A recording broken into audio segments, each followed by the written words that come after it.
সকল প্রশংসা মহান আল্লাহ তালার। আসলে পরিশ্রম কখনো বিফলে যায় না।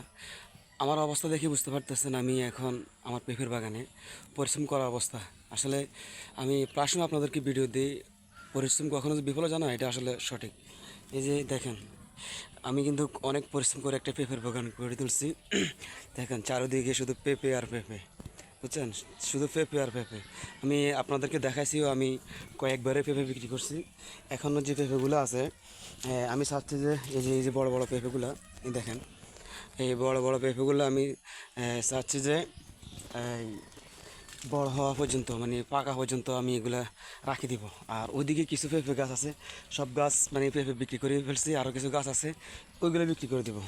এই যে এই দেখেন, আসলে পরিশ্রম করার পর যখন ফল আসে তখন দেখেন আমার গাময় অবস্থা, কিন্তু মন খারাপ থাকার কথা, তারপরে আমি আলহামদুলিল্লাহ কি পরিমাণ পেঁপে ফল আসছে, শুক্রিয়া আদায় করি আল্লাহর কাছে।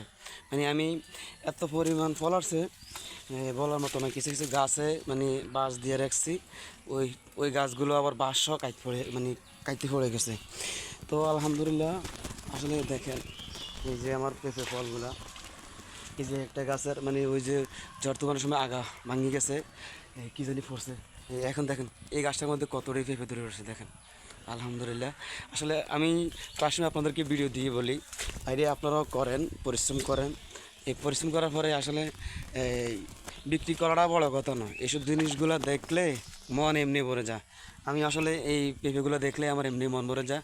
আমি যে পরিশ্রম করছি, যে কষ্টগুলো করছি, আসলে এই কষ্টগুলো ফসল। আসলে আমি এই যে এই আলহামদুলিল্লাহ মাঝে মধ্যে বিক্রি করি, এখনও বিক্রি করি। আর এই গাছগুলার গায়ে পেঁপেগুলো আমি রেখে দেবো মানে পাকা পর্যন্ত।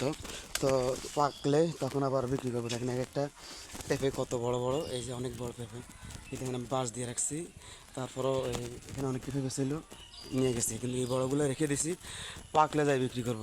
তো আমার মতো আপনারাও এই পরিশ্রম করেন, বেকার থাকবেন না, বসে থাকবেন না। এই যে আরেকটি গাছ দেখেন, একবার এই নিচ থেকে দেখেন উপর পর্যন্ত অনেকটি পেঁপে, অনেকগুলো পেঁপে। আর ওইদিকে তো গাছ অভাব নয়, ওইদিকে গাছে পেঁপে আছে, এত পরিমাণ পেঁপে আছে। আমি কিন্তু বিক্রিও করতে আছি, খাইতেও আছি আর কি। আর কিছু কিছু পেঁপে আমি রেখে দেবো, এই পাকলে বিক্রি করবো ইনশাল্লাহ। তো প্রিয় বন্ধুরা, আবারও দেখা হবে, কথা হবে। সে পর্যন্ত ভালো থাকেন আর পরিশ্রম করেন। পরিশ্রম কখনো বিফলে যায় না। অন্যের উপর ভর করবেন না, আপনি নিজেই নিজের উপর ভর করে আল্লাহর উপর ভরসা রেখে এগিয়ে যাবেন, পরিশ্রম করবেন। ধন্যবাদ সবাইকে।